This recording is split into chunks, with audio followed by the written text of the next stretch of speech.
বন্ধু কিভাবে কাটে দিই এটা সাদা ওবে দেবো কাটে ছিলে তো আরে ভাই করে দিবরে দেবরে ছোট করে পারবো বেশি বড় করিস না তাহলে মাঝখানে অংশ সব চলে যাবে হবে না বের হবে না এখন বড় করে নাম বললাম বড় কাটি 100 ভাগ হইতো আর মাথায় সমস্যা আছে এটা তো খালি এটা লাল হবে না লাল হবে না রে এই তুই ইদর তো নাম ইদর তো মানে লাল হবে না এটা তুই মাগার লাল হবে এটা তুই লাল হবে এটা লাল না এটা ওই কি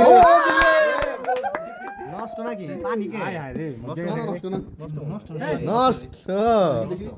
এই তো আমি খাবো না ভাই তোমরাই খাও নষ্ট কি কিউট দেখা যায় আর না নষ্ট নষ্ট কিউট দেখা যাইতেছে নষ্ট নষ্ট জায়েদ তুমি যে খাইলা কেমন অনুভূতি কি তোমার এটা গন্ধ গন্ধ এই যে পানি পড়তাছে ভালো খারাপ রে হবে লাল তরমুজটা খুলো তো ভাই লাল আছে লাল এই যে পানি পড়তেছে দেখছো এই যে পানি পড়তেছে যাই হোক এই যে পচা তরমুজটা আমরা দোকানে নিয়ে আসলাম ফেরত দেওয়ার জন্য বন্ধু এই পচা তরমুজটা আমরা ফেরত দিয়ে দিলাম দোকানদার কাছে পরবর্তীতে দেখাবো যে পরবর্তী ভিডিও পরবর্তী যে তরমুজটা নিলাম কেমন হয় সেটা পরবর্তীতে ভিডিওতে আপনারা দেখাবো সাথেই থাকুন ধন্যবাদ দেখো এটা কি শব্দ হয় দেখ